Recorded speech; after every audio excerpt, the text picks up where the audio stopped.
Alonso Segura se ha convertido en uno de los críticos más duros y severos de este gobierno. Si ustedes revisan su Twitter, realmente está diciendo cosas muy preocupantes. Vamos a revisarlos con detenimiento, no se preocupen. Catalina va a poner los tweets para que ustedes, si no manejan esta red social, también puedan ver lo que está escribiendo hace ya varios días el exministro Alonso Segura. Pero antes le voy a dar la bienvenida y, por supuesto, le voy a preguntar por el famoso Club de la Construcción. Señor Segura, ¿cómo está? Bienvenido a Todo Se Sabe. ¿Cómo estás, Milagros? Gracias por la invitación. Le agradezco. Entonces, ¿sí existió el Club de la Construcción? Mira, no lo sé. Pareciera, por las informaciones que están saliendo, que efectivamente era algún tipo de arreglo más sistemático, pero es algo que los entes de control de la Fiscalía tiene realmente que investigar, ¿no? Cuando usted estuvo en el MEF, ¿no habían rumores? García Alcázar, ¿por qué sale, por ejemplo, del viceministerio? No te puedo decir por qué, pero lo que sí es importante es que esta persona, la cual sugieren que era el nexo con el supuesto club de constructoras, se va en 2014, antes que yo asuma como ministro. Sale en el cambio antes que asuma Pepe Gallardo, ¿no? Que fue el ministro en la segunda mitad del gobierno de... Claro, pero Paredes, lo que dicen es que el ministro Paredes estaba muy relacionado a este club. ¿Usted escuchó? Hay rumores de que... No te lo puedo, o sea, yo no te lo podría afirmar. Yo creo que en todo caso el ministro Paredes, yo creo que hay que respetar la presunción de inocencia. Sí, claro. Él tendría que explicar si este señor estuvo en su gestión.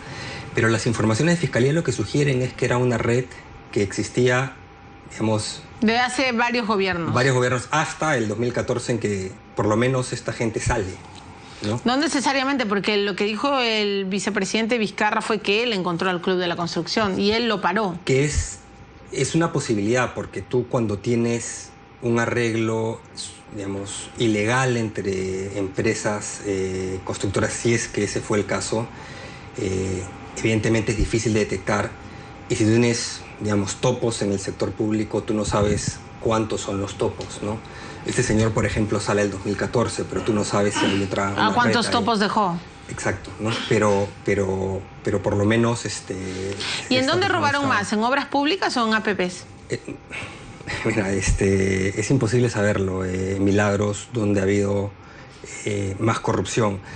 Acá hay un tema importante, que es el sistema de APPs. En principio está más blindado a corrupción que el sistema de obra pública, tiene más controles.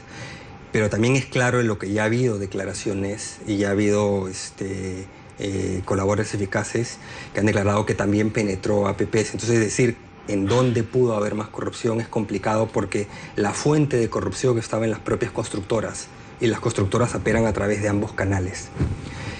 Lo que es importante, y sí nos dimos cuenta, fue que hicimos una gran reforma de APPs el 1224 y cambiamos todo. Y de hecho, AFIN y varias constructoras nos hicieron la vida imposible, porque reforzamos las defensas del Estado para que justamente hubiera menos espacio para este tipo de actos de corrupción.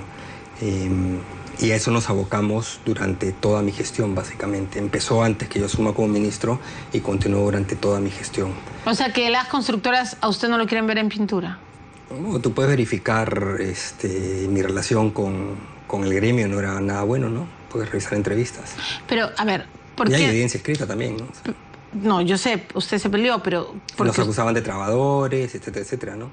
Pero usted empezó a trabar porque sospechó de esto, de un robo a mano armada. No porque, a ver, era muy difícil, digamos, creer que hubiera un mecanismo sistemático que, como te digo, tiene que demostrarse. O sea, usted nunca sospechó de una organización criminal, de un club de la construcción, como hoy se sabe. Pero lo que tú veías era que los estándares del Estado para poder adjudicar proyectos no eran lo suficientemente rigurosos. Y por eso es que fortalecimos todas las etapas del ciclo de proyectos. Pero nunca sospechó, Vizcarra, por ejemplo, aquí dijo que a él le llamó poderosamente la atención cuando fue ministro que todos ganaran al 109%. ¿109 o 107? Pero dijo que fue todos, era igualito, como que se ponían de acuerdo. Y luego primero era uno, luego dos, y era un círculo, ¿no? Pero esa información era sobre un conjunto de un tipo específico de proyectos. Eso no lo ve un ministro de Economía, para empezar, porque esas son licitaciones que se hacen a nivel de de sector y ni siquiera llegan a nivel de ministro. Okay, son de comités de licitación. Entonces eso tú no lo puedes identificar. Pero ¿sabe cuánta plata se está llevando cada obra pública? Claro, pero lo que pasa es que tú lo que no puedes identificar es si está entre los parámetros de la ley. Si es que no rompen ningún parámetro, no te saltan las alertas. Pero no le saltaron las alertas a usted, señor Segura, la interoceánica, el gasoducto. La interoceánica es 2 gobiernos antes. Sí, yo sé. El gasoducto fue también, no fue mi gestión. El gobierno de Ollanta, Dios mío, ¿cómo se sobrevaloró? No hay evidencia de sobrevaloración tampoco, pero... ¿No le parece sobrevalorado el gasoducto? No, porque inclusive el otro postor que fue descalificado saca un sobre que no tiene ninguna validez legal, pero que se diferencia de la oferta de Odebrecht en 2%. Entonces, no es una cifra que tú puedas decir acá hay sobrevaloración. Pero lo que sí hicimos, y eso es lo importante, Milagros, es reformamos todo el marco, todos los procedimientos para poder diseñar, otorgar, adjudicar y después hacerle seguimiento a una APP, por ejemplo. Y como habrás visto, en mi gestión prácticamente no se adjudicaron tampoco APPs. Y algunos se preguntan por qué eso ocurrió así, o por qué no se adjudicaron. Y es porque vimos que el Estado no estaba suficientemente preparado. Los proyectos salían de manera apresurada, no tenías los estudios con suficiente profundidad. Entonces, todo eso se modificó en esos 2 años que fui ministro, ¿no?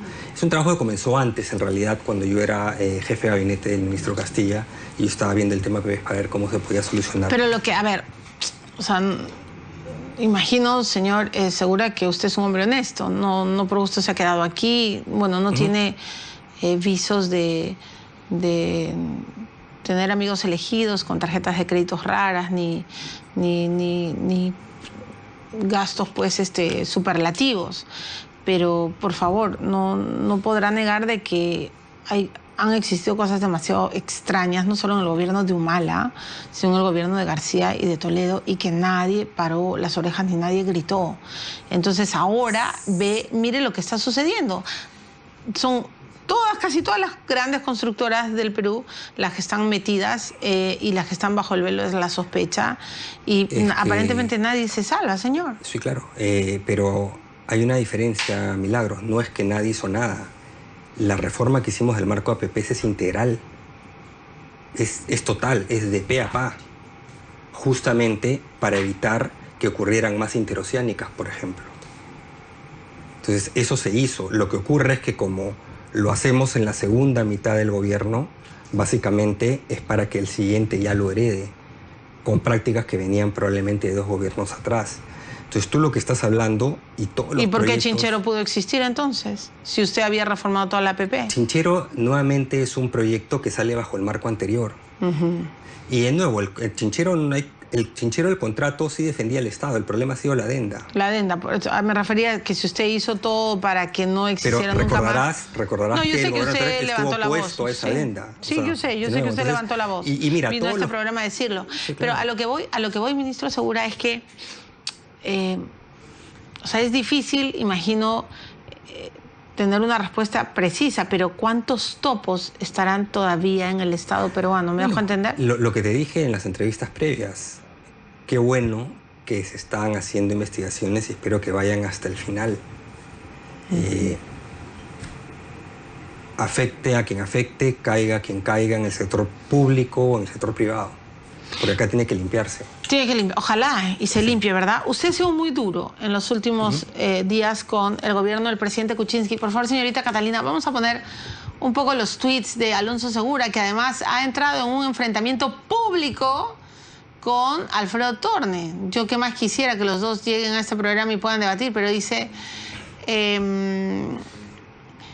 esto es sobre básicamente el mensaje, ¿no es cierto?, del presidente Kuczynski. Son frases que dijo el presidente. Él está criticando las frases que dijo Kuczynski. Rato difícil se superó, acusaciones no tenían base, miremos hacia adelante, pido a la clase política que nos deje trabajar.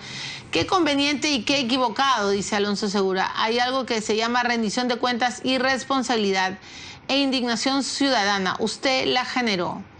O sea, a ver, en Cristiano, primero, ¿usted cree que el presidente Kuczynski está tratando de mirar a un costado y que no está rindiendo cuentas. Claro, las frases lo dicen por sí mismos. El presidente tiene que ser investigado. Mira, yo he sido criticado duramente por el gobierno del presidente. Y en este año y medio he tenido varias veces que salir a defenderse. A defenderme y a explicar cosas. Claro, porque usted fue elegido, designado, señalado como el trabador por Alfredo Torne. Sí, justamente, el trabador justamente porque no dejaba que pasen muchas cosas del sector construcción, esas que ahora estamos viendo que tienen mil problemas, ¿no? Dicho sea de paso. Y aún así, cuando quieren vacar al presidente, yo públicamente salí a opinar en contra de la vacancia, por más que hay indicios de un comportamiento del presidente que amerita que tenga investigaciones profundas. Westfield Capital y una serie de cosas interoceánicas y una serie de roles ahí. Pero lo que no me parece permisible en un presidente es lo que ha habido de un indulto evidentemente pactado, los votos pactados por debajo de la mesa, mentir, etcétera, etcétera, ¿no? O sea, ¿usted cree que sí hubo una negociación? No, sí, o sea, me parece que es evidente, ¿no? Entonces, el problema es que ahora tenemos al país de rehén de una situación de inestabilidad a la cual, sinceramente, yo no le veo solución. Y por distintas razones. Eso te afecta a institucionalidad, te afecta a gobernabilidad, te afecta credibilidad del país, credibilidad externa del país. Todos los medios internacionales principales nos han criticado el indulto, la forma y el fondo de ese indulto supuestamente humanitario. Y ahora estamos en un dilema, a ver, ¿qué va a pasar con la economía de acá adelante? Ni siquiera hablemos de temas éticos, hablemos de la economía, Milagros. Uno,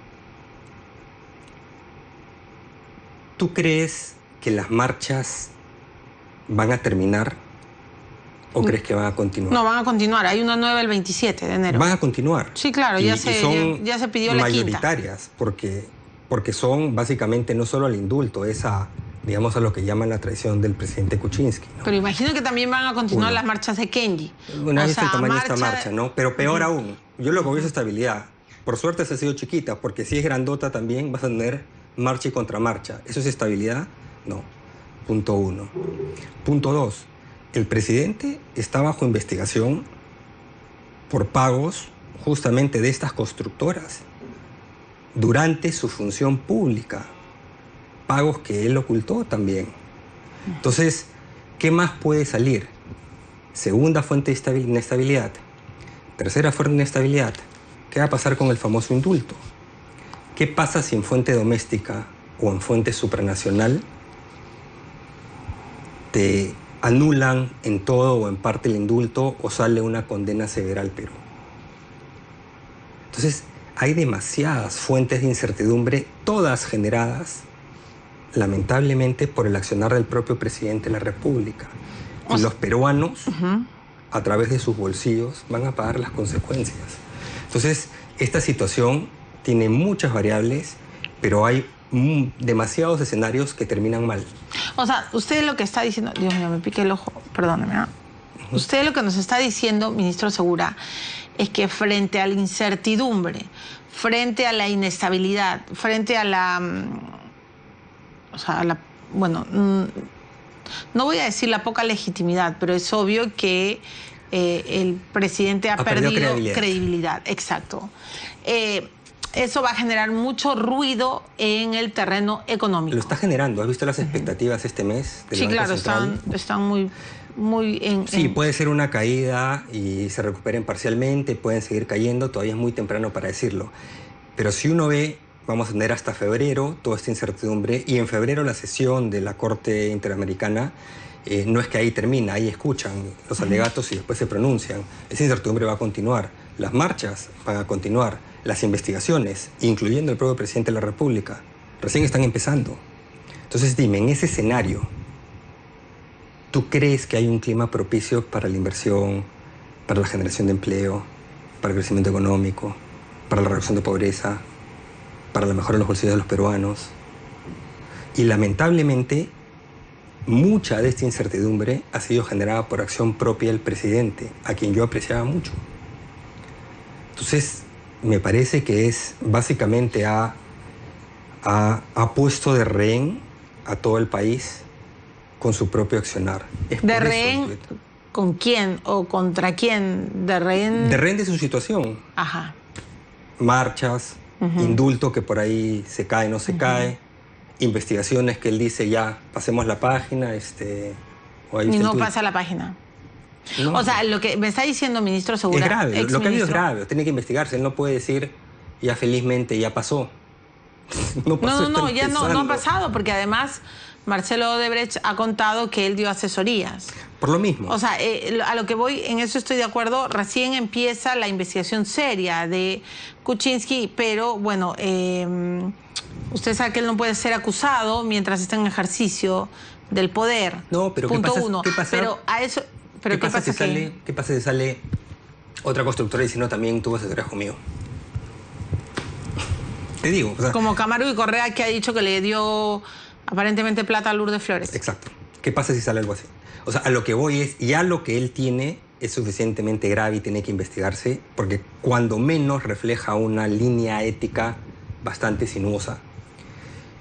Haber mentido sobre eso encima, negociado los votos, dicho a mucha gente que no iba a haber indulto. O sea, a lo que voy es, ahí hay un gran pasivo para el presidente y por tanto para el país.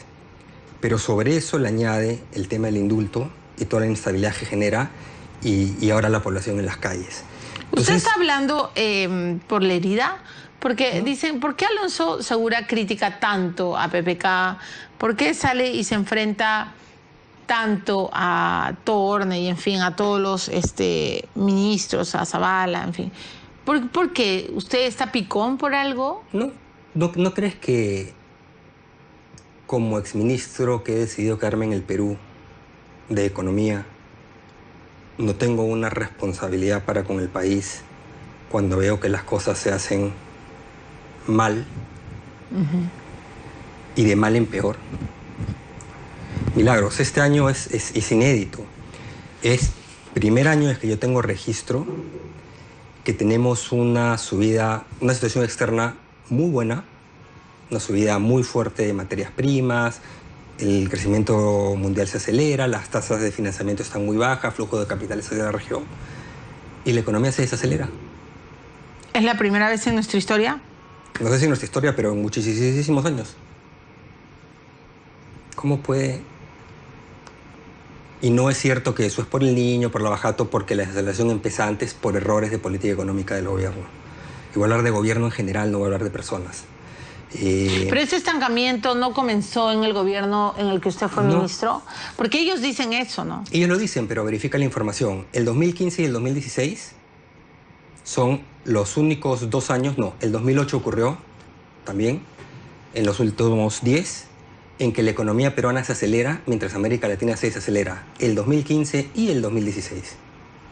Por ejemplo, durante el gobierno Humala y particularmente en mi gestión, si comparas el crecimiento del Perú con el crecimiento de América Latina, por ejemplo, la diferencia fue muchísimo más grande que en cualquier otro año, incluido el gobierno de García. Entonces, ¿cuál fue el grave error? ¿Qué es lo que realmente sucedió? Porque usted ha dicho... Tuvieron errores de diagnóstico, y eso yo lo he dicho en entrevistas, lo he dicho en columnas. Sí, lo ha dicho en su Twitter.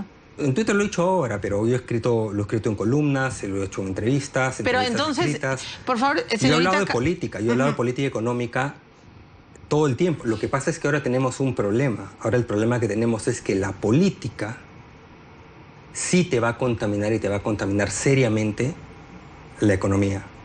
Es tan grave el problema que no es solamente la economía, te está afectando la institucionalidad del país, la gobernabilidad, la credibilidad externa del país. Como te digo, todos los medios internacionales principales, todos los que yo sigo por lo menos, han condenado este supuesto indulto humanitario. Y ese es solo el comienzo. Entonces, la pregunta que yo te haría es, en esas circunstancias, Milagros, si tú hubieras sido ministra de Economía, ¿te quedarías callada? No. No. Entonces yo no me puedo quedar callado. Y lo siento porque yo como hija apreciaba mucho a Pedro Pablo. pero creo que se ha equivocado y se ha equivocado de una manera que le genera mucho daño al país. ¿Y cuál, tengo que terminar, ministro, porque, bueno, exministro, porque vienen las víctimas de Barrios Altos y La Cantuta, pero ¿cuál cree usted que es la salida? Porque finalmente escucho a analistas, usted hoy día está diciendo que esto va de mal en peor, o sea, ¿usted cree que esto va a ser peor? Mira, hay ¿Cuál va a ser la salida para nosotros? Porque tampoco los ciudadanos, los de a pie, los que trabajamos por Dios, por llevarnos un honorario a fin de mes para educar a nuestros hijos, o sea, no queremos que el Perú se vaya al diablo, comprenderá. Mira, es muy difícil decirlo, Milagros. En materia de política económica, que es, en realidad es una parte que es muy importante, pero no es la única, y no hay tiempo ahora. Claramente el gobierno tiene que darse cuenta que están cometiendo errores bastante grandes, ¿no? Por ejemplo, ahora han incumplido con la meta fiscal, han incumplido la meta ingresos, gastos, déficit, han cumplido todas las metas, ¿no? Y vamos a una senda de insostenibilidad. Tienen que corregir la política macro, que en mi opinión por primera vez en 20 años está comenzando a hacer agua, ¿no? Pero el tema es más de gobernabilidad. Y yo no le veo una solución muy sencilla porque hay muchas variables que tú no controlas. Pero creo que empieza porque el gobierno se dé cuenta que no se trata de hacer cambios cosméticos en un gabinete, pero tener la misma actitud. O el propio presidente de la República decir, hay que mirar para adelante y todo lo que ha habido acá, pues lo meto debajo de la alfombra. Tienen que ser responsables de sus acciones, ser responsables de sus errores y ver cómo realmente se pueden generar puentes. Eso es reconciliación. O sea, ¿usted no cree en la reconciliación? Esa reconciliación, dime, ¿ha habido quién se ha reconciliado? Y peor, o sea, acusan cualquiera que no quiera mirar para adelante, simplemente le ganó el odio, o no sé. ¿Usted es un hombre de odios? No. Pero soy una persona que trata de ser objetiva y sí soy de dar mis opiniones y darlas claro y directo. ¿Para usted el camino de Pedro Pablo Kuczynski en aras de una gobernabilidad es la renuncia? No lo sé. Es uno de los caminos, sí. Él tendrá que evaluarlo, pero lo que sí me queda claro es que mientras él siga siendo presidente, si va a seguir con esta actitud, la incertidumbre solo se va a prolongar. ¿Tú crees realmente, te pregunto, Milagros, ¿tú crees realmente que aquellos que están indignados por el indulto y por la forma como ha sido dado, van a dejar de marchar cuando se dice miren para adelante, ya las cosas quedan atrás? ¿Realmente lo crees? Hay un grupo grande de gente, yo me incluyo, que consideramos que un indulto era perfectamente aceptable si realmente era un indulto humanitario. Y hay mucha gente de ese grupo, va a haber los anti-indulto a morir y va a haber los pro-indulto independientemente cómo se dé. Yo creo que hay un grupo muy grande al medio que hubiera aceptado un indulto siempre y cuando se diera bajo las condiciones de procedimiento, de forma y de fondo. ¿Y usted cree que eso no se ha cumplido y que por eso la gente está molesta? No, y ha sido todo parte de una negociación, de un pacto. ¿Qué cree que debe de hacer Kuczynski para revertir? Mira, yo no soy experto político, yo creo que la tiene muy complicada para poder generar algún tipo de puente con toda esta porción del país que difícilmente se lo va a perdonar. Pero tiene que tomar algún tipo de acción y de cambio y como gobierno. O sea, el gabinete de la reconciliación no ha reconciliado a nadie. Y no es un gabinete que salga, solo salen los ministros que yo escuchaba han salido a decir básicamente, ya pasemos la página. Así lamentablemente venimos que así no funciona. El presidente tiene serias investigaciones por delante, hay un indulto que va a ser revisado por Corte Internacional, hay gente en las calles. Si quieres negar que eso existe, todo esto simplemente se va a prolongar. ¿Cómo funcionan las cosas, señor Segura? Reconociendo errores y buscando maneras de realmente, no de frases, sino realmente poder tender puentes, ¿no? Si esto se va a poder solucionar o cómo se va a solucionar, no lo sé. Y el otro lado es la política económica, como te dije, yo creo que también siguen cometiendo errores que hace un año y medio alerté, hace un año alerté, hace 6 meses alerté, y mira las consecuencias, cómo está yendo la economía. Yo sé que usted ha sido ministro de Economía y, bueno, a veces los ministros tienen un ego muy grande, pero quiero preguntarle públicamente si usted debatiría, bajaría solo a la cancha de economista conocido, porque me gustaría hacer un conversatorio con economistas para saber cuáles han sido los principales errores, a dónde vamos. No queden sus propias recetas, pero digamos que se discuta abiertamente. ¿Usted estaría dispuesto? Sé que con Torne no se van a poder encontrar, porque antes se tendrían que agarrar afuera y luego... Yo no tengo... Milagros, yo no se han tengo... peleado horrible. Mira, yo no tengo problemas, yo tengo serias discrepancias con Alfredo Torne, pero yo creo que las cosas tienen que ser civilizadas. Tú puedes pelearte y duro por discrepancias de política pública, lo que no puedes es agredir a la persona. ¿Y usted siente que le agredió? Bueno, o sea, sí creo que más de una oportunidad, pero en todo caso no he venido a hablar de una persona. Muy bien. Yo lo que creo es que el país va a avanzar si hay intercambio de ideas. De acuerdo, yo pienso lo mismo. Y es por eso también que se entiende la gente. En Twitter, etcétera. Sí. Pero entonces, ¿usted aceptaría un debate así con otro economista? Sí, yo puedo discutir, no se trata de debates, se puede conversar. Conversaciones. Yo voy a foros todo el tiempo. O sea, ok, muy bien, maravilloso. Y si no, la famosa escuelita que hasta ahora me debe, ¿no? Bueno. Que no me invitas. No me invito, qué mentira tan grande. Escúcheme, señor Segura, ¿ha visitado otra vez a Ollantaytamala? Sí, lo vi por Navidad. ¿Y lo vio en Navidad? Sí. Justo el día del indulto. Justo el día del indulto, así es. ¿Y Ollantaytamala sabía que iban a indultar a Fujimori? No sé si sabía, pero digamos que había una mudanza en marcha. Que parecía bastante obvio. Había una mudanza en marcha. O sea, sí.